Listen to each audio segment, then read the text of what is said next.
என் பேர் ஷாலினி. அவங்க பேர் ஜெகதீசன்.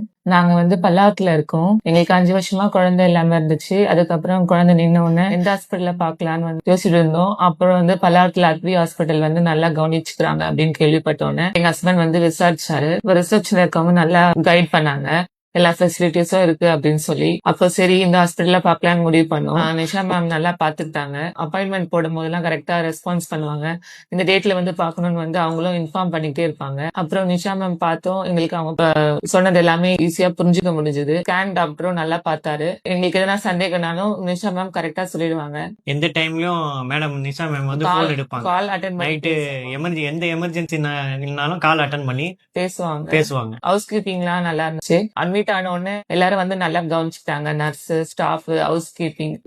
டெலிவரி கஷ்டப்படும் போது நர்ஸ்லாம் நல்லா ஹெல்ப் பண்ணாங்க. அப்புறம் பாப்பா பிறந்த உடனே எல்லாரும் வந்து நல்லா கவனிச்சுட்டாங்க. நர்ஸ் வந்து பாப்பா கொஞ்சம் சினுங்கிற சத்தம் கேட்டாலே ஓடி வந்துருவாங்க, என்னாச்சு பாப்பாக்கு அப்படின்னு சொல்லி. இப்ப வந்து பெட்டரா ஃபீல் பண்றோம். இப்ப ரொம்ப ஹாப்பியா இருக்கும். இங்க வந்து பார்த்ததுக்கு ஒரு திருப்தி இருக்கு. இங்க எல்லாமே நல்லா இருக்கு. பாத்துக்கிட்டாங்க. இங்க வரவங்களும் இனிமே நான் இந்த ஹாஸ்பிட்டல்ல நம்பி பார்க்கலாம். எல்லாமே இருக்கு. எல்லா ஃபெசிலிட்டியும் எல்லாமே நல்லா ரெஸ்ட் ரூம் எல்லாமே இருக்கு. கம்ஃபர்டபுளா இருக்கு. எல்லாம் ஃப்ரீயா ஹேண்டில் பண்ணுவாங்க. அது மாதிரி வெளியே வாட்ச்மேனே 24 ஹவர்ஸ் நல்லா இருக்காங்க. எந்த எதுவும் தொந்தரவு எதுவுமே இல்லை. ஆம்புலன்ஸ் வசதி எல்லாமே இங்க எல்லா ஃபெசிலிட்டியும் எல்லாம் நல்லா இருக்கு.